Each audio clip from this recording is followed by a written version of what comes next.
सत श्री अकाल। तुसीं वेख रहे हो टीवी पंजाब ते मैं हां तुहाडे नाल इंदरप्रीत कौर संघेरा। खबरां दे इस बुलेटिन विच तुहाडा स्वागत है। सब तो पहला नज़र मारदे हां हेडलाइंस ते। ਕੈਨੇਡਾ ਤੋਂ ਭਾਰਤੀ ਵਿਦਿਆਰਥੀਆਂ ਨੂੰ ਡਿਪੋਰਟ ਕਰਨ ਦਾ ਮੁੱਦਾ, ਇਸ ਬਾਰੇ ਆਈ ਤਾਜ਼ਾ ਅਪਡੇਟ। 5 ਸੂਬਿਆਂ ਤੋਂ ਇਮੀਗ੍ਰੇਸ਼ਨ ਦੀ ਵੱਡੀ ਖਬਰ, ਉਮੀਦਵਾਰਾਂ ਨੂੰ ਮਿਲੇ ਸੱਦੇ। ਖਾਲਸਾ ਪਰੇਡ ਵਿੱਚ 7 ਲੱਖ ਸ਼ਰਧਾਲੂ ਹੋਏ ਸ਼ਾਮਲ, ਸਰੀ ਦੇ ਵਿੱਚ ਨਿਕਲਿਆ ਵੱਡਾ ਨਗਰ ਕੀਰਤਨ। ਫੈਡਰਲ ਮੁਲਾਜ਼ਮਾਂ ਦੀ ਹੜਤਾਲ ਵਿੱਚ ਵਾਧਾ, ਕਦੋਂ ਤੱਕ ਬੰਦ ਹੋਏਗਾ ਇਮੀਗ੍ਰੇਸ਼ਨ ਦਾ ਕੰਮ। 700 ਭਾਰਤੀ ਵਿਦਿਆਰਥੀਆਂ ਨੂੰ ਕੈਨੇਡਾ ਤੋਂ ਡਿਪੋਰਟ ਕੀਤਾ ਜਾ ਰਿਹਾ ਹੈ, ਜਿਸ ਬਾਰੇ ਇੱਕ ਵਾਰ ਫਿਰ ਤੋਂ ਜਾਣਕਾਰੀ ਸਾਹਮਣੇ ਬਾਰਡਰ ਅਧਿਕਾਰੀਆਂ ਵੱਲੋਂ ਦੱਸਿਆ ਗਿਆ ਕਿ ਇਸ ਦੇ ਪਿੱਛੇ ਕਾਰਨ ਹੈ ਕਿ ਜੋ ਉਹਨਾਂ ਦੇ ਨਕਲੀ ਆਫਰ ਲੈਟਰਸ ਨੇ, ਉਸ ਦੇ ਚੱਲਦਿਆਂ ਹੀ ਉਹਨਾਂ ਨੂੰ ਡਿਪੋਰਟ ਕੀਤਾ ਜਾ ਰਿਹਾ ਹੈ। ਇਹ ਮਾਮਲਾ ਪਹਿਲਾਂ ਵੀ ਚਰਚਾ ਦਾ ਵਿਸ਼ਾ ਬਣਿਆ ਹੋਇਆ ਸੀ ਤੇ ਇੱਕ ਵਾਰ ਫਿਰ ਤੋਂ ਵਿਭਾਗ ਨੇ ਇਸ ਬਾਰੇ ਜਾਣਕਾਰੀ ਸਾਂਝੀ ਕੀਤੀ ਹੈ। ਕਈ ਭਾਰਤੀ ਵਿਦਿਆਰਥੀ ਕੈਨੇਡਾ ਤੋਂ ਡਿਪੋਰਟ ਕੀਤੇ ਜਾਣਗੇ। ਇਸ ਦਾ ਕਾਰਨ ਨਕਲੀ ਆਫਰ ਲੈਟਰ ਹੈ। ਜੀ ਹਾਂ, ਪਿਛਲੇ ਦਿਨੀ ਇੱਕ ਖਬਰ ਸਾਹਮਣੇ ਆਈ ਸੀ ਜਿੱਥੇ ਦੱਸਿਆ ਗਿਆ ਕਿ 700 ਭਾਰਤੀਆਂ ਨੂੰ ਕੈਨੇਡਾ ਤੋਂ ਡਿਪੋਰਟ ਕੀਤਾ ਜਾਵੇਗਾ ਕਿਉਂਕਿ ਉਹਨਾਂ ਦੇ ਆਫਰ ਲੈਟਰ ਨਕਲੀ ਨਿਕਲੇ ਨੇ। ਇੱਕ ਵਾਰ ਫਿਰ ਤੋਂ ਇਸ ਨੂੰ ਲੈ ਕੇ ਚਰਚਾ ਹੋਈ ਹੈ, ਜਿੱਥੇ ਕੈਨੇਡੀਅਨ ਬਾਰਡਰ ਸਰਵਿਸਿਜ਼ ਏਜੰਸੀ ਵੱਲੋਂ ਦੱਸਿਆ ਗਿਆ ਕਿ 700 ਭਾਰਤੀ ਵਿਦਿਆਰਥੀਆਂ ਨੂੰ ਨਕਲੀ ਡਾਕੂਮੈਂਟਸ ਹੋਣ ਦੇ ਚੱਲਦਿਆਂ ਕੈਨੇਡਾ ਤੋਂ ਡਿਪੋਰਟ ਕੀਤਾ ਜਾਵੇਗਾ। ਇਹਨਾਂ ਵਿੱਚੋਂ ਜ਼ਿਆਦਾਤਰ ਵਿਦਿਆਰਥੀ ਸਾਲ 2018 ਤੋਂ ਸਾਲ 2019 ਦਰਮਿਆਨ ਕੈਨੇਡਾ ਵਿੱਚ ਆਏ ਹਨ। ਇਹਨਾਂ ਵਿੱਚੋਂ ਬਹੁਤਿਆਂ ਦੀ ਪੜ੍ਹਾਈ ਪੂਰੀ ਹੋ ਚੁੱਕੀ ਹੈ ਤੇ ਉਹਨਾਂ ਕੋਲ ਵਰਕ ਪਰਮਿਟ ਵੀ ਹੈ। ਮੀਡੀਆ ਰਿਪੋਰਟਸ ਦੇ ਮੁਤਾਬਕ ਇਹਨਾਂ ਵਿਦਿਆਰਥੀਆਂ ਵੱਲੋਂ ਐਜੂਕੇਸ਼ਨ ਮਾਈਗ੍ਰੇਸ਼ਨ ਸਰਵਿਸ, ਜੋ ਕਿ ਜਲੰਧਰ ਵਿੱਚ ਹੈ, ਉੱਥੋਂ ਆਪਣੇ ਵੀਜ਼ੇ ਲਗਵਾਏ ਸਨ। ਇਹਨਾਂ ਵਿਦਿਆਰਥੀਆਂ ਵੱਲੋਂ ਬ੍ਰਿਜੇਸ਼ ਮਿਸ਼ਰਾ ਨਾਲ ਕੰਸਲਟ ਕੀਤਾ ਗਿਆ, ਜਿਨ੍ਹਾਂ ਨੇ ਵਿਦਿਆਰਥੀਆਂ ਦੇ ਨਕਲੀ ਆਫਰ ਲੈਟਰ ਬਣਾ ਕੇ ਦਿੱਤੇ। ਪਰ ਜਦੋਂ ਇਹਨਾਂ ਵਿਦਿਆਰਥੀਆਂ ਨੇ PR ਲਈ ਅਪਲਾਈ ਕੀਤਾ ਤਾਂ ਉਹਨਾਂ ਨੂੰ ਪਤਾ ਚੱਲਿਆ ਹੈ ਕਿ ਉਹਨਾਂ ਦੇ ਆਫਰ ਲੈਟਰ ਨਕਲੀ ਸਨ। ਇਸ ਤੋਂ ਪਹਿਲਾਂ ਵੀ ਅੰਤਰਰਾਸ਼ਟਰੀ ਵਿਦਿਆਰਥੀਆਂ ਦੇ ਨਾਲ ਕਈ ਵਾਰ ਸਕੈਮ ਹੋ ਚੁੱਕਿਆ ਹੈ। ਅਧਿਕਾਰੀਆਂ ਵੱਲੋਂ ਲਗਾਤਾਰ ਇਹਨਾਂ ਵਿਦਿਆਰਥੀਆਂ ਨੂੰ ਇਹੀ ਗੱਲ ਕਹੀ ਜਾ ਰਹੀ ਹੈ ਕਿ ਜੇਕਰ ਤੁਸੀਂ ਕੈਨੇਡਾ ਵਿੱਚ ਪੜ੍ਹਾਈ ਕਰਨ ਆਉਂਦੇ ਹੋ ਤਾਂ ਆਪਣੇ ਡਾਕੂਮੈਂਟਸ ਜ਼ਰੂਰ ਚੈੱਕ ਕਰੋ। ਤੁਹਾਨੂੰ ਇਹ ਪਤਾ ਹੋਣਾ ਚਾਹੀਦਾ ਹੈ ਕਿ ਤੁਹਾਡੇ ਕੋਲ ਕੋਈ ਵੀ ਡਾਕੂਮੈਂਟ ਨਕਲੀ ਤਾਂ ਨਹੀਂ ਹੈ। 5 ਸੂਬਿਆਂ ਤੋਂ ਇਮੀਗ੍ਰੇਸ਼ਨ ਦੇ ਨਾਲ ਜੁੜੀ ਹੋਈ ਵੱਡੀ ਖਬਰ ਸਾਹਮਣੇ ਆਈ ਹੈ, ਜਿੱਥੇ 5 ਸੂਬਿਆਂ ਵੱਲੋਂ PNP ਡਰਾ ਐਲਾਨ ਕੀਤੇ ਗਏ, ਜਿਸ ਤਹਿਤ ਕਈ ਉਮੀਦਵਾਰਾਂ ਦੀ ਕਿਸਮਤ ਜਾਗੀ ਹੈ। ਕਿੰਨੇ ਉਮੀਦਵਾਰਾਂ ਨੂੰ ਸੱਦੇ ਮਿਲੇ, ਤੁਹਾਨੂੰ ਇਸ ਖਬਰ ਵਿੱਚ ਦੱਸਾਂਗੇ। 5 ਸੂਬਿਆਂ ਤੋਂ ਇਮੀਗ੍ਰੇਸ਼ਨ ਦੇ ਨਾਲ ਜੁੜੀ ਹੋਈ ਵੱਡੀ ਖਬਰ ਸਾਹਮਣੇ ਆਈ, ਜਿੱਥੇ 5 ਸੂਬਿਆਂ ਵੱਲੋਂ ਡਰਾ ਕੱਢੇ ਗਏ। ਇਸ ਤਹਿਤ ਕਈ ਉਮੀਦਵਾਰਾਂ ਨੂੰ ਇਨਵੀਟੇਸ਼ਨ ਹਾਸਿਲ ਹੋਏ ਨੇ। ਇਹ ਜਾਣਕਾਰੀ British Columbia, Alberta, Saskatchewan, Manitoba, Prince Edward Island ਤੋਂ ਸਾਹਮਣੇ, ਜਿੱਥੇ 15 ਅਪ੍ਰੈਲ ਤੋਂ 21 ਅਪ੍ਰੈਲ ਦੇ ਡਰਾ ਦਰਮਿਆਨ ਜਿਨ੍ਹਾਂ ਨੂੰ ਸੱਦੇ ਮਿਲੇ ਉਸ ਬਾਰੇ ਦੱਸਿਆ ਗਿਆ। ਸਭ ਤੋਂ ਪਹਿਲਾਂ ਗੱਲ ਕਰਦੇ ਹਾਂ ਬ੍ਰਿਟਿਸ਼ ਕੋਲੰਬੀਆ ਸੂਬੇ ਦੀ। ਪ੍ਰੋਵਿੰਸ ਵੱਲੋਂ 18 ਅਪ੍ਰੈਲ ਨੂੰ BC PNP ਡਰਾ ਦਾ ਐਲਾਨ ਕੀਤਾ ਗਿਆ, ਜਿਸ ਤਹਿਤ 203 ਉਮੀਦਵਾਰਾਂ ਦੀ ਕਿਸਮਤ ਜਾਗੀ ਹੈ। 158 ਉਮੀਦਵਾਰ ਜਨਰਲ ਡਰਾ ਵਿੱਚੋਂ ਸਨ। ਉਹਨਾਂ ਉਮੀਦਵਾਰਾਂ ਨੂੰ ਸੱਦੇ ਮਿਲੇ ਜੋ ਕਿ ਸਕਿਲਡ ਵਰਕਰ ਸਟ੍ਰੀਮ ਅਤੇ ਐਕਸਪ੍ਰੈਸ ਐਂਟਰੀ ਦੇ ਨਾਲ ਸੰਬੰਧਿਤ ਸਨ। ਪ੍ਰੋਵਿੰਸ ਵੱਲੋਂ 29 ਹੋਰ ਉਮੀਦਵਾਰਾਂ ਨੂੰ ਵੀ ਇਨਵੀਟੇਸ਼ਨ ਦਿੱਤੇ ਗਏ ਜੋ ਕਿ ਸਕਿਲਡ ਵਰਕਰ ਅਤੇ ਇੰਟਰਨੈਸ਼ਨਲ ਗ੍ਰੈਜੂਏਟ ਸਟ੍ਰੀਮ ਦੇ ਨਾਲ ਸੰਬੰਧਿਤ ਦੱਸੇ ਗਏ। ਐਲਬਰਟਾ ਸੂਬੇ ਵੱਲੋਂ ਵੀ ਐਲਬਰਟਾ ਐਡਵਾਂਟੇਜ ਇਮੀਗ੍ਰੇਸ਼ਨ ਪ੍ਰੋਗਰਾਮ ਦਾ ਐਲਾਨ ਕੀਤਾ ਗਿਆ, ਜਿੱਥੇ 5 ਅਪ੍ਰੈਲ ਨੂੰ ਜੋ ਪਹਿਲਾ ਡਰਾ ਕੱਢਿਆ ਗਿਆ, ਉੱਥੇ 53 ਉਮੀਦਵਾਰਾਂ ਦੀ ਕਿਸਮਤ ਜਾਗੀ ਹੈ। ਇਹਨਾਂ ਉਮੀਦਵਾਰਾਂ ਕੋਲ 300 ਤੋਂ 600 ਦੇ ਵਿਚਕਾਰ CRS ਸਕੋਰ ਹੋਣੇ ਜ਼ਰੂਰੀ ਸੀ। ਦੂਸਰਾ ਡਰਾ 18 ਅਪ੍ਰੈਲ ਨੂੰ ਕੱਢਿਆ ਗਿਆ, ਜਿੱਥੇ 68 ਉਮੀਦਵਾਰਾਂ ਨੂੰ ਇਨਵੀਟੇਸ਼ਨ ਦਿੱਤੇ ਗਏ। ਉਹਨਾਂ ਨੂੰ 300 ਤੋਂ 700 ਦੇ ਵਿਚਕਾਰ ਸਕੋਰਸ ਹੋਣੇ ਜ਼ਰੂਰੀ ਰਹੇ। ਸਸਕੈਚੁਆਨ ਸੂਬੇ ਵੱਲੋਂ ਵੀ 20 ਅਪ੍ਰੈਲ ਨੂੰ ਡਰਾ ਦਾ ਐਲਾਨ ਕੀਤਾ ਗਿਆ, ਜਿਸ ਵਿੱਚ 444 ਉਮੀਦਵਾਰਾਂ ਦੀ ਕਿਸਮਤ ਜਾਗੀ ਹੈ। ਇਹਨਾਂ ਉਮੀਦਵਾਰਾਂ ਕੋਲ 69 ਅੰਕ ਹੋਣੇ ਜ਼ਰੂਰੀ ਦੱਸੇ ਗਏ। ਗੱਲ ਕਰਦੇ ਹਾਂ ਮੈਨੀਟੋਬਾ ਸੂਬੇ ਦੀ। ਮੈਨੀਟੋਬਾ ਸੂਬੇ ਵੱਲੋਂ 17 ਅਪ੍ਰੈਲ ਨੂੰ ਡਰਾ ਦਾ ਐਲਾਨ ਕੱਢਿਆ ਗਿਆ, ਜਿੱਥੇ 28 ਉਮੀਦਵਾਰਾਂ ਨੂੰ ਸੱਦੇ ਜਾਰੀ ਕੀਤੇ ਗਏ। ਇਹਨਾਂ ਉਮੀਦਵਾਰਾਂ ਲਈ ਜ਼ਰੂਰੀ ਸੀ ਕਿ ਉਹ ਕੁਝ ਜ਼ਰੂਰਤਾਂ ਨੂੰ ਪੂਰਾ ਕਰਨ। ਪ੍ਰਿੰਸ ਐਡਵਰਡ ਆਈਲੈਂਡ ਵੱਲੋਂ 20 ਅਪ੍ਰੈਲ ਨੂੰ ਡਰਾ ਕੱਢਿਆ ਗਿਆ, ਜਿੱਥੇ 199 ਉਮੀਦਵਾਰਾਂ ਦੀ ਕਿਸਮਤ ਜਾਗੀ ਹੈ। 180 ਲਿਬਰ ਅਤੇ ਐਕਸਪ੍ਰੈਸ ਸਟ੍ਰੀਮ ਦੇ ਨਾਲ ਜੁੜੇ ਹੋਏ ਦੱਸੇ ਗਏ। ਜ਼ਿਕਰਯੋਗ ਹੈ ਕਿ ਇਹਨਾਂ ਪ੍ਰੋਵਿੰਸਿਸ ਵੱਲੋਂ ਲਗਾਤਾਰ ਡਰਾ ਕੱਢੇ ਜਾ ਰਹੇ ਨੇ, ਜਿਸ ਤਹਿਤ ਉਮੀਦਵਾਰਾਂ ਨੂੰ ਇਨਵੀਟੇਸ਼ਨ ਮਿਲ ਰਹੇ ਨੇ। 3 ਸਾਲ ਬਾਅਦ ਸਰੀ ਵਿੱਚ ਖਾਲਸਾ ਪਰੇਡ ਕੱਢੀ ਗਈ, ਜਿੱਥੇ 7 ਲੱਖ ਤੋਂ ਵੱਧ ਸ਼ਰਧਾਲੂਆਂ ਨੇ ਹਿੱਸਾ ਲਿਆ। ਪ੍ਰਬੰਧਕਾਂ ਵੱਲੋਂ ਇਸ ਦੀ ਜਾਣਕਾਰੀ ਦਿੱਤੀ ਗਈ, ਜਿੱਥੇ ਉਹਨਾਂ ਨੇ ਕਿਹਾ ਕਿ 3 ਸਾਲ ਬਾਅਦ ਜੋ ਖਾਲਸਾ ਪਰੇਡ ਹੋਈ, ਉੱਥੇ ਸ਼ਰਧਾਲੂਆਂ ਦਾ ਭਾਰੀ ਉਤਸ਼ਾਹ ਦੇਖਣ ਨੂੰ ਮਿਲਿਆ। ਵੱਡੀ ਗਿਣਤੀ ਦੇ ਵਿੱਚ ਦੂਰੋਂ ਸੰਗਤਾਂ ਪਹੁੰਚੀਆਂ। ਇਸ ਵਾਰ ਸਰੀ ਦੇ ਨਗਰ ਕੀਰਤਨ ਦੇ ਵਿੱਚ ਵੱਡਾ ਇਕੱਠ ਦੇਖਣ ਨੂੰ ਮਿਲਿਆ। ਸਰੀ ਵਿਖੇ ਵਿਸਾਖੀ ਸਮਰਪਿਤ ਖਾਲਸਾ ਪਰੇਡ ਵਿੱਚ ਲੱਖਾਂ ਦੀ ਗਿਣਤੀ ਅੰਦਰ ਸ਼ਰਧਾਲੂ ਜੁਟੇ। ਪ੍ਰਬੰਧਕਾਂ ਵੱਲੋਂ ਦੱਸਿਆ ਗਿਆ ਕਿ ਇੱਥੇ 7 ਲੱਖ ਸ਼ਰਧਾਲੂ ਪਹੁੰਚੇ। जी हाँ, सरी विच 3 साल के बकवे बाद खालसा परेड अंदर सिख संगत का भारी उत्साह देखण नूं मिलिया। ਲੱਖਾਂ ਦੀ ਗਿਣਤੀ ਵਿੱਚ ਭਾਈਚਾਰੇ ਦੇ ਲੋਕਾਂ ਨੇ ਇਸ ਨਗਰ ਕੀਰਤਨ ਵਿੱਚ ਹਿੱਸਾ ਲਿਆ। ਦੱਸੀਏ ਕਿ ਕੋਵਿਡ ਪੈਂਡੈਮਿਕ ਦੇ ਚੱਲਦਿਆਂ ਖਾਲਸਾ ਪਰੇਡ ਨੂੰ 3 ਸਾਲ ਰੱਦ ਕੀਤਾ ਗਿਆ। ਸਰੀ ਦੇ 85 ਐਵਨਿਊ ਸਥਿਤ ਗੁਰਦੁਆਰਾ ਸਾਹਿਬ ਦਸ਼ਮੇਸ਼ ਦਰਬਾਰ ਤੋਂ ਸ਼ੁਰੂ ਹੋ ਕੇ ਨਗਰ ਕੀਰਤਨ 124 ਸਟਰੀਟ ਤੱਕ ਜਾ ਕੇ 76 ਐਵਨਿਊ ਅਤੇ 128 ਸਟਰੀਟ ਤੋਂ ਲੰਘਿਆ। ਇਸ ਮੌਕੇ ਭਾਈਚਾਰੇ ਵੱਲੋਂ ਲੰਗਰ ਅਤੇ ਦਸਤਾਰ ਸਜਾਉਣ ਦੀ ਸੇਵਾ ਨਿਭਾਈ ਗਈ। ਇਸ ਮੌਕੇ ਸਿੱਖ ਇਤਿਹਾਸ ਸੰਬੰਧੀ ਕਿਤਾਬ ਪ੍ਰਦਰਸ਼ਨੀ ਤੋਂ ਇਲਾਵਾ ਤਰਕਸ਼ੀਲ ਸੁਸਾਇਟੀ ਵੱਲੋਂ ਵੀ ਸਟਾਲ ਲਗਾਈ ਗਈ। ਨਗਰ ਕੀਰਤਨ ਦੇ ਮੱਦੇਨਜ਼ਰ ਸਰੀ ਵਿੱਚ RCMP ਵੱਲੋਂ ਆਪਣੇ ਅਧਿਕਾਰੀਆਂ ਨੂੰ ਵੱਡੀ ਗਿਣਤੀ ਅੰਦਰ ਤਾਇਨਾਤ ਕੀਤਾ ਗਿਆ। ਸ਼ਹਿਰ ਦੀ 128 ਸਟਰੀਟ ਅਤੇ ਨਾਲ ਲੱਗਦੇ ਕੁਝ ਸੜਕਾਂ ਨੂੰ ਬੰਦ ਕੀਤਾ ਗਿਆ ਸੀ।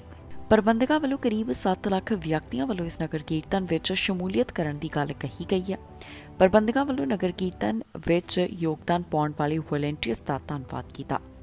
ਧਿਆਨ ਦੇਣ ਯੋਗ ਹੈ ਕਿ ਸਰੀ ਦਾ ਨਗਰ ਕੀਰਤਨ ਪੰਜਾਬ ਤੋਂ ਬਾਹਰ ਕਿਸੇ ਵੀ ਦੇਸ਼ ਵਿੱਚ ਹੋਣ ਵਾਲਾ ਸਭ ਤੋਂ ਵੱਡਾ ਨਗਰ ਕੀਰਤਨ ਮੰਨਿਆ ਜਾਂਦਾ ਹੈ। ਬ੍ਰਿਟਿਸ਼ ਕੋਲੰਬੀਆ ਦੇ ਨਾਲ ਲੱਗਦੇ ਪ੍ਰੋਵਿੰਸਸ ਤੋਂ ਇਲਾਵਾ USA ਤੋਂ ਵੀ ਸਿੱਖ ਭਾਈਚਾਰੇ ਦੇ ਲੋਕ ਇਸ ਨਗਰ ਕੀਰਤਨ ਵਿੱਚ ਹਿੱਸਾ ਲੈਣ ਲਈ ਪਹੁੰਚਦੇ ਨੇ। ਪ੍ਰੋਵਿੰਸ਼ੀਅਲ ਅਤੇ ਫੈਡਰਲ ਪੱਧਰ ਤੇ ਸਿਆਸੀ ਨੇਤਾਵਾਂ ਨੇ ਵੀ ਇਸ ਨਗਰ ਕੀਰਤਨ ਵਿੱਚ ਹਿੱਸਾ ਲੈਂਦਿਆਂ ਭਾਈਚਾਰੇ ਤੱਕ ਆਪਣਾ ਸੁਨੇਹਾ ਪਹੁੰਚਾਇਆ। ਦੱਸ ਦਈਏ ਕਿ ਕੈਨੇਡਾ ਵਿੱਚ ਅਪ੍ਰੈਲ ਮਹੀਨੇ ਨੂੰ ਸਿੱਖ ਹੈਰੀਟੇਜ ਮੰਥ ਵਜੋਂ ਮਨਾਇਆ ਜਾਂਦਾ ਹੈ। ਕੈਨੇਡਾ ਅੰਦਰ ਸਿੱਖ ਹੈਰੀਟੇਜ ਮੰਥ ਦੀ ਸ਼ੁਰੂਆਤ ਸਭ ਤੋਂ ਪਹਿਲਾਂ ਓਨਟਾਰੀਓ ਪ੍ਰੋਵਿੰਸ ਵਿੱਚ ਹੋਈ ਸੀ। ਕੈਨੇਡੀਅਨ ਸਰਕਾਰ ਵੱਲੋਂ 30 ਅਪ੍ਰੈਲ 2019 ਨੂੰ ਅਪ੍ਰੈਲ ਵਿੱਚ ਸਿੱਖ ਹੈਰੀਟੇਜ ਮੰਥ ਵਜੋਂ ਮਾਨਤਾ ਦਿੱਤੀ ਗਈ। 1 ਲੱਖ ਤੋਂ ਵੱਧ ਫੈਡਰਲ ਮੁਲਾਜ਼ਮ ਹੜਤਾਲ ਦੇ ਉੱਪਰ ਨੇ। ਕੰਮਕਾਜ ਠੱਪ ਹੋ ਚੁੱਕਿਆ। ਇਮੀਗ੍ਰੇਸ਼ਨ ਦੇ ਉੱਪਰ ਵੀ ਇਸ ਦਾ ਸਿੱਧਾ ਅਸਰ ਪਿਆ, ਜਿੱਥੇ ਇਮੀਗ੍ਰੇਸ਼ਨ ਮੰਤਰੀ ਵੱਲੋਂ ਵੀ ਚੇਤਾਵਨੀ ਦਿੱਤੀ ਗਈ ਸੀ, ਜਿੱਥੇ ਉਹਨਾਂ ਵੱਲੋਂ ਦੱਸਿਆ ਗਿਆ ਕਿ ਇਮੀਗ੍ਰੇਸ਼ਨ ਦਾ ਕੰਮ ਹੁਣ ਨਹੀਂ ਹੋ ਪਾ ਰਿਹਾ। ਮੁਲਾਜ਼ਮਾਂ ਵੱਲੋਂ ਕਿਹਾ ਗਿਆ ਹੈ ਕਿ ਉਹਨਾਂ ਵੱਲੋਂ ਹੁਣ ਹੜਤਾਲ ਅੱਗੇ ਵਧਾਈ ਜਾਵੇਗੀ। ਕੈਨੇਡਾ ਵਿੱਚ 1 ਲੱਖ ਤੋਂ ਵੱਧ ਕਰਮਚਾਰੀ ਇਸ ਸਮੇਂ ਹੜਤਾਲ ਦੇ ਉੱਪਰ ਨੇ। ਇਮੀਗ੍ਰੇਸ਼ਨ ਅਤੇ ਹੋਰ ਵੀ ਕਈ ਸੈਕਟਰਸ ਦੇ ਉੱਪਰ ਇਸ ਦਾ ਸਿੱਧੇ ਤੌਰ ਤੇ ਉੱਪਰ ਅਸਰ ਦੇਖਣ ਨੂੰ ਮਿਲ ਰਿਹਾ। ਇਸ ਬਾਰੇ ਤਾਜ਼ਾ ਜਾਣਕਾਰੀ ਸਾਹਮਣੇ ਆਈ, ਜਿੱਥੇ ਯੂਨੀਅਨ ਦੁਆਰਾ ਰਣਨੀਤਕ ਲੋਕੇਸ਼ਨਾਂ ਤੇ ਧਰਨੇ ਲਗਾਉਣ ਦੀ ਤਿਆਰੀ ਕੀਤੀ ਜਾ ਰਹੀ ਹੈ। ਜੀ ਹਾਂ, ਫੈਡਰਲ ਵਰਕਰਾਂ ਵੱਲੋਂ ਚੱਲ ਰਹੀ ਹੜਤਾਲ ਹੁਣ 6ਵੇਂ ਦਿਨ ਵਿੱਚ ਦਾਖਲ ਹੋ ਗਈ ਤੇ ਯੂਨੀਅਨ ਦੁਆਰਾ ਹੜਤਾਲ ਨੂੰ ਅੱਗੇ ਵਧਾਉਣ ਦੀ ਤਿਆਰੀ ਕੀਤੀ ਜਾ ਰਹੀ ਹੈ। ਲੱਖਾਂ ਫੈਡਰਲ ਵਰਕਰਾਂ ਦੀ ਨੁਮਾਇੰਦਗੀ ਕਰ ਰਹੀ ਯੂਨੀਅਨ ਇਸ ਸੰਬੰਧੀ ਅਪਡੇਟ ਵੀ ਜਾਰੀ ਕਰ ਰਹੀ ਹੈ, ਜਿੱਥੇ ਉਹਨਾਂ ਵੱਲੋਂ ਦੱਸਿਆ ਗਿਆ ਕਿ ਕਿਹੜੀਆਂ ਥਾਵਾਂ ਦੇ ਉੱਪਰ ਹੁਣ ਧਰਨੇ ਦੇਣ ਸੰਬੰਧੀ ਯੋਜਨਾ ਬਣਾਈ ਜਾ ਰਹੀ ਹੈ। Public service alliance of Canada ਦਾ ਕਹਿਣਾ ਹੈ ਕਿ ਉਹਨਾਂ ਦੇ ਕੁਝ ਮੈਂਬਰ ਅੱਜ ਤੋਂ ਅਜਿਹੀਆਂ ਰਣਨੀਤਕ ਲੋਕੇਸ਼ਨਾਂ ਤੇ ਧਰਨੇ ਲਗਾਉਣ ਬਾਰੇ ਸੋਚ ਰਹੇ ਨੇ, ਜਿੱਥੇ ਫੈਡਰਲ ਸਰਕਾਰ ਉੱਤੇ ਸਿੱਧਾ ਅਸਰ ਪਵੇਗਾ।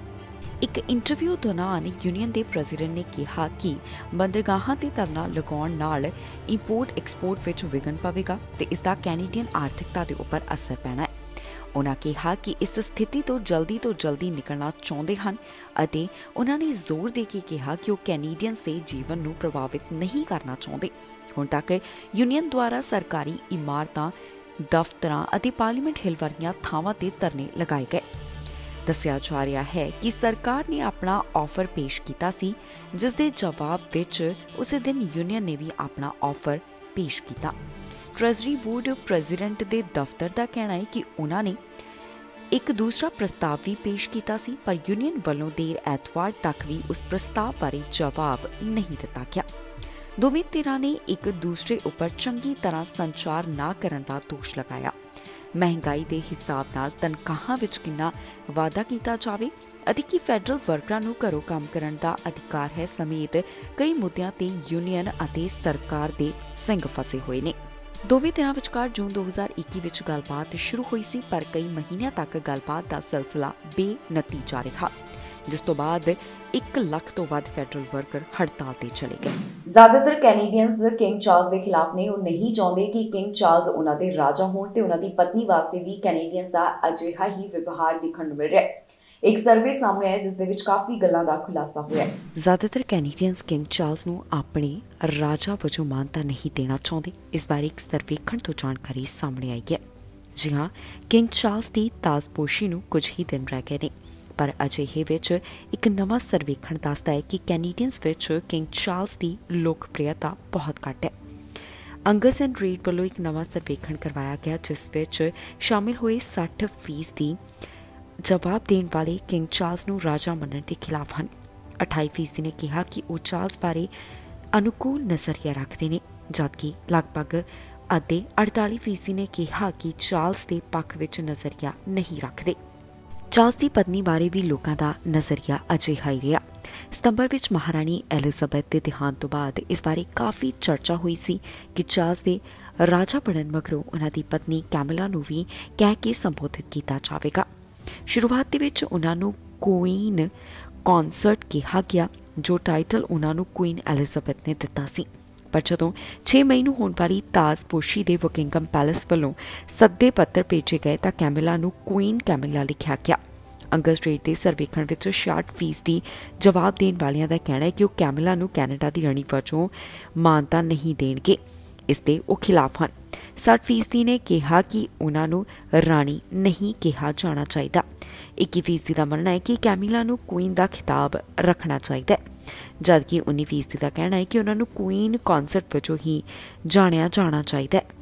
ਅੰਗਸ ਰੀਡ ਇੰਸਟੀਚਿਊਟ ਦੀ ਪ੍ਰੈਜ਼ੀਡੈਂਟ ਨੇ ਕਿਹਾ ਕਿ ਕੈਨੇਡੀਅਨਸ ਇਸ ਬਾਰੇ ਬਹੁਤ ਹੀ ਸਪਸ਼ਟ ਹਨ ਕਿ ਰਾਜਸ਼ਾਹੀ ਇੱਕ ਆਧੁਨਿਕ ਸੰਸਥਾ ਵਜੋਂ ਨੁਮਾਇੰਦਗੀ ਕਰਦੀ ਹੈ ਤੇ ਕੀ ਕੈਨੇਡੀਅਨਸ ਇਸ ਅਦਾਰੇ ਨੂੰ ਕੈਨੇਡੀਅਨ ਕਾਨੂੰਨ, ਰਾਜਨੀਤੀ ਅਤੇ ਸੰਵਿਧਾਨ ਦੇ ਉੱਪਰ ਵਿਰਜਿਆ ਦੇਖਣਾ ਚਾਹੁੰਦੇ ਨੇ। ਕੈਨੇਡੀਅਨਸ ਦੁਆਰਾ ਰਾਜਸ਼ਾਹੀ ਦੇ ਸਮਰਥਨ ਵਿੱਚ ਕਮੀ ਆਈ ਹੈ।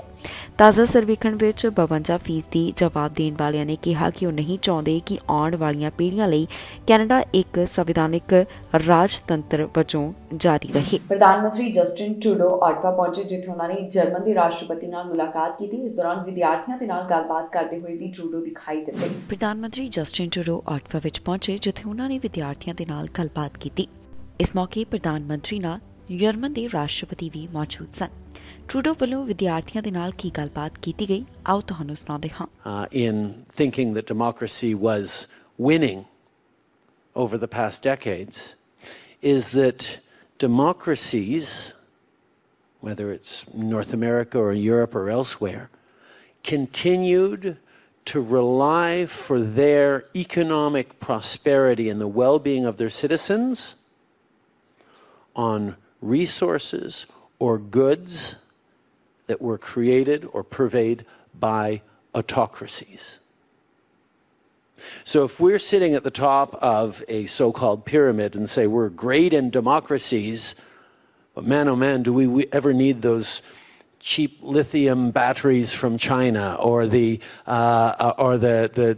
cheap coffee and food from the global south that aren't living either in democracies or with anywhere near the quality of life that we see. There is a instability or an inauthenticity in us being able to say, well, see, our system works best, and it goes as well for within our own. If we have, as we have in Canada, Indigenous people continuing to live in marginalized situations that do not benefit from everything, and yet we're drawing on the natural resources from lands that are their territories, there is a inconsistency that can only be a weakness in democracy until we start to fix it, until we start to address it, and both look at how we are starting to not just pay proper value to resources and goods from the rest of the world, but also help bring them along so that they are at standards around labor and environmental and partnership with Indigenous peoples that we would and can expect from ourselves. Globalization means we cannot. ਯਾਤਰੀਆਂ ਦੇ ਨਾਲ ਜੁੜੀ ਹੋਈ ਵੱਡੀ update ਸਾਹਮਣੇ ਆਈ, ਜਿਸ ਬਾਰੇ transport ਮੰਤਰੀ ਬੋਲਦੇ ਹੋਏ ਦਿਖਾਈ ਦਿੱਤੇ। ਉਹਨਾਂ ਵੱਲੋਂ ਦੱਸਿਆ ਗਿਆ ਕਿ ਯਾਤਰੀਆਂ ਦੇ ਹੱਕਾਂ ਵਾਸਤੇ ਹੁਣ ਕੁਝ ਬਦਲਾਵ ਕੀਤੇ ਜਾ ਰਹੇ ਨੇ। ਟਰਾਂਸਪੋਰਟ ਮੰਤਰੀ ਵੱਲੋਂ ਪ੍ਰੈਸ ਕਾਨਫਰੰਸ ਦੌਰਾਨ ਯਾਤਰੀਆਂ ਨਾਲ ਜੁੜੀ ਹੋਈ ਇੱਕ ਵੱਡੀ ਅਪਡੇਟ ਸਾਂਝੀ ਕੀਤੀ ਗਈ ਹੈ। ਉਹਨਾਂ ਵੱਲੋਂ ਨਿਊਜ਼ ਕਾਨਫਰੰਸ ਦੇ ਵਿੱਚ ਪੈਸੇਂਜਰ ਰਾਈਟਸ ਦਾ ਜ਼ਿਕਰ ਕਰਦਿਆਂ ਦੱਸਿਆ ਗਿਆ ਕਿ ਇਸ ਵਿੱਚ ਹੁਣ ਕੁਝ ਬਦਲਾਵ ਕੀਤੇ ਜਾ ਸਕਦੇ ਨੇ। ਬਦਲਾਵਾਂ ਦੇ ਬਾਰੇ ਕੀ ਕੁਝ ਕਿਹਾ ਗਿਆ, ਆਓ ਤੁਹਾਨੂੰ ਸੁਣਾਉਂਦੇ ਹਾਂ। Our government was the first ever in Canada's history to put in place a Bill of Rights for air passengers, which came into force in 2019. This regime gave Canadians important rights and protects them against flight delays and cancellations. Shortly after this regime came into force, the COVID-19 pandemic hit our air sector incredibly hard. The pandemic showed that there were some gaps in the regime. That's why we strengthened the protections last September to include refunds for situations outside the airline's control, such as a pandemic or a major weather event. Right now, everyone is entitled to a refund when the airlines are not able to complete the journey within a reasonable time frame. But last year, as the air sector began to recover, passenger volumes surged incredibly quickly, exposing the Bill of Rights to a lot of stress. As a result, we also saw passenger complaints increase at the Canadian Transportation Agency, leading to a significant backlog. These challenges have given us useful insight into how we can strengthen the rights and protect passengers even further. So this is exactly what we are doing. Today, I'm announcing that we are making significant changes to the air passenger rights. J'annonce des changements aux droits des passagers aériens. These changes are included in our Budget Implementation Act, Bill C-47, that was tabled in the House of Commons last Thursday, which we hope will pass soon. Once these measures are implemented, they will strengthen air passenger protection and simplify the complaint process. Among the new changes, amendments would make compensation the default unless specifically cited as a limited exception. Human Resources सर्वे ਦੇ ਬਾਰੇ ਜਾਣਕਾਰੀ ਦਿੱਤੀ ਗਈ ਹੈ ਜਿੱਥੇ ਸੰਸਥਾ ਨੇ ਕਾਫੀ ਗੱਲਾਂ ਦਾ ਜ਼ਿਕਰ ਕੀਤਾ ਸਰਵੇ ਦੇ ਵਿੱਚ ਕੀ ਕੁਝ ਨਿਕਲ ਕੇ ਸਾਹਮਣੇ ਆਇਆ ਤੁਹਾਨੂੰ ਇਸ ਖਬਰ ਵਿੱਚ ਦੱਸਾਂਗੇ Human Resources ਸਰਵੇ ਦੇ ਬਾਰੇ ਜਾਣਕਾਰੀ ਸਾਂਝੀ ਕੀਤੀ ਗਈ ਜਿਸ ਬਾਰੇ ਹੈਲਥ ਕੋਲੀਜਨ ਵੱਲੋਂ ਦੱਸਿਆ ਗਿਆ ਹੈ ਇਸ ਆਰਗੇਨਾਈਜੇਸ਼ਨ ਵੱਲੋਂ ਕਾਫੀ ਗੱਲਾਂ ਦਾ ਜ਼ਿਕਰ ਕੀਤਾ ਗਿਆ ਸਰਵੇ ਦੇ ਵਿੱਚ ਹੁਣ ਕਿਹੜੀਆਂ ਚੀਜ਼ਾਂ ਨਿਕਲ ਕੇ ਸਾਹਮਣੇ ਆਈਆਂ ਨੇ ਆਓ ਤੁਹਾਨੂੰ ਦੱਸਦੇ ਹਾਂ Today we'd like to talk about a recent Health and Human Services survey conducted by HEAL. This survey received 5,000 responses from all provinces and territories, representing a range of geographic areas, from large urban centres to remote communities. The geographic and professional diversity of these responses means that this new data represents the stresses of the full spectrum of Canada's diverse healthcare sector. Organizations for Health Action is a coalition of 40 national health organizations dedicated to improving the lives of Canadians and the quality they receive in healthcare. Our members include professional associations of regulated healthcare providers, along with health charities, organizations that provide a range of healthcare services across Canada. HEAL now represents more than 650,000 providers and consumers of healthcare. HEAL represents the full breadth of the health workforce and all its diverse professions. This survey respondents, they had an average of 20 years of experience in the health field, and members of the health workforce across the country continue to deal with the brunt of the current health care crisis. Most respondents to this survey captured the experience of HEAL members that are not doctors and nurses, yet they are essential to health care across Canada. The survey revealed that 15% of respondents identified as being close to retirement, and almost 60% that their own decision to retire was impacted by the events over the last 2 years. The pandemic, healthcare shortages, the healthcare working conditions were all cited as having impact on their retirement decision. Retiring healthcare workers may lead to a shortage of skilled professionals, which could result in decreased access to healthcare services, longer wait times, and the decline in the quality of health.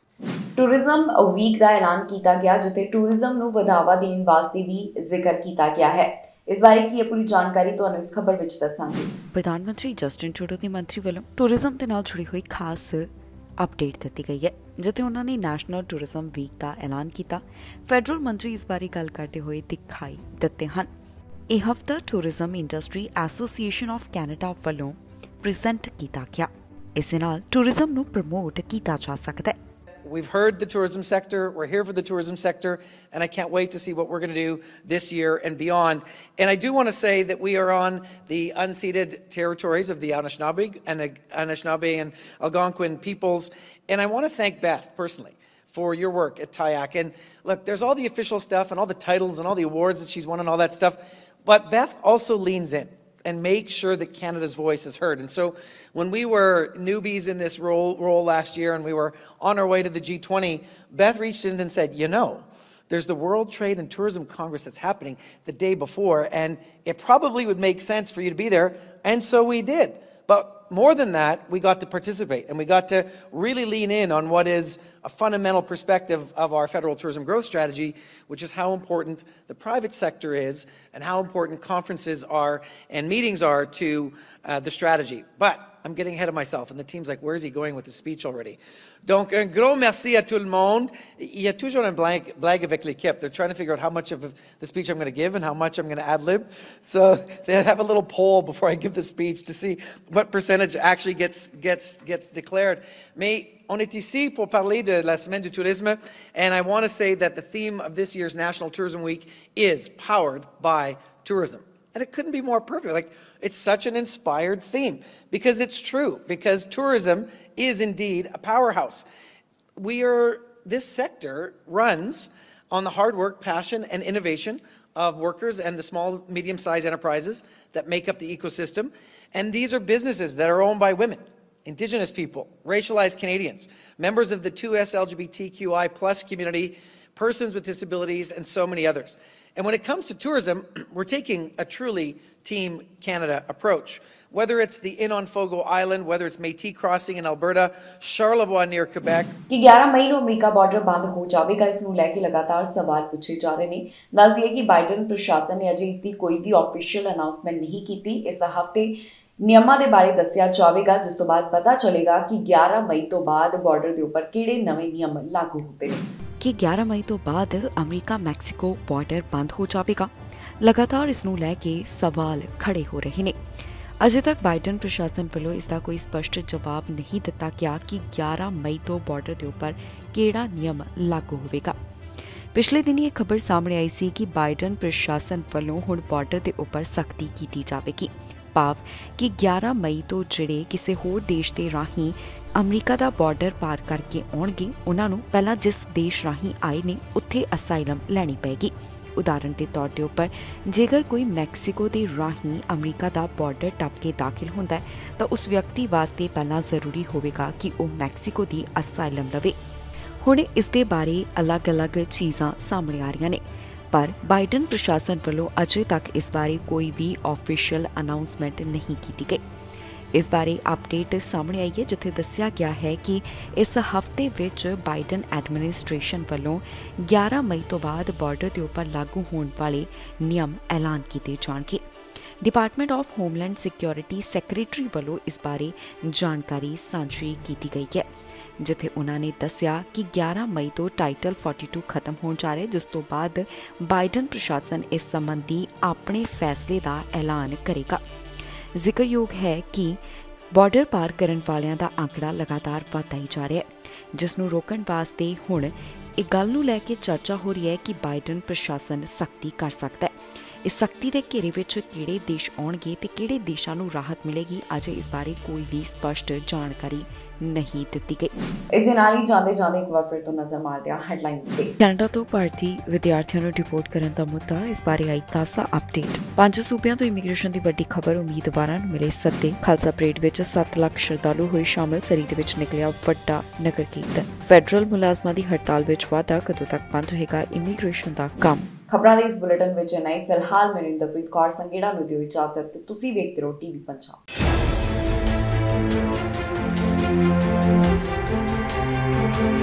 Thank you.